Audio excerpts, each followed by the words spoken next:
Quand vous vous sentirez transporté d'admiration par les beautés de la terre, pensez au monde à venir qui ne connaîtra pas la souillure du péché, ni les affres de la mort, et d'où aura disparu toute trace de malédiction. Représentez-vous la demeure des élus et souvenez-vous qu'elle sera infiniment supérieure à tout ce que votre imagination peut concevoir de plus beau. Les splendeurs de la nature ne sont qu'un faible reflet de sa gloire.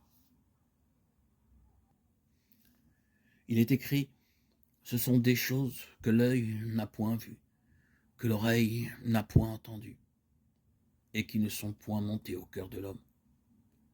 Des choses que Dieu a préparées pour ceux qui l'aiment. Dieu nous les a révélées par l'Esprit. 1 Corinthiens 2,9.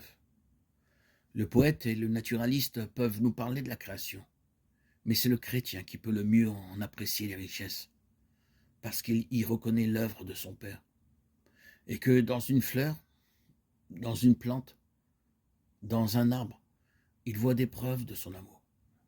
Nul ne peut apprécier à leur juste valeur les montagnes et les vallées, les fleuves et les mers, s'il ne les considère comme l'expression de l'amour de Dieu envers les hommes.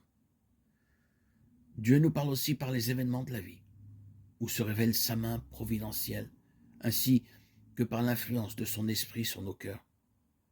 Si ceux-ci sont ouverts pour les discerner, nous retirerons de précieux enseignements des circonstances et des changements qui se produisent chaque jour autour de nous. En pensant à l'œuvre de la providence, le psalmiste dit « La bonté de l'Éternel remplit la terre.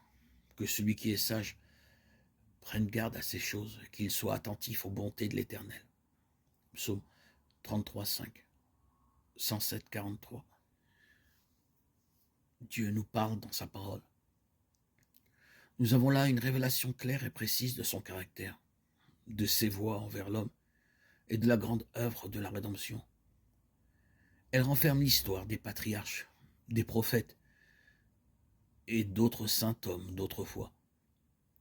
C'étaient des hommes de la même nature que nous. Jacques 5, 17. Ils ont lutté, succombé à la tentation, tout comme nous. Mais ils reprirent courage. Et par la grâce de Dieu, ils vainquirent.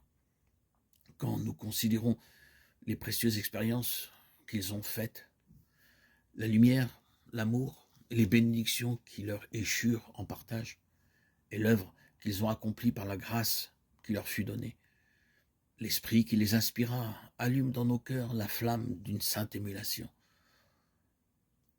Il nous inspire le désir de posséder un caractère semblable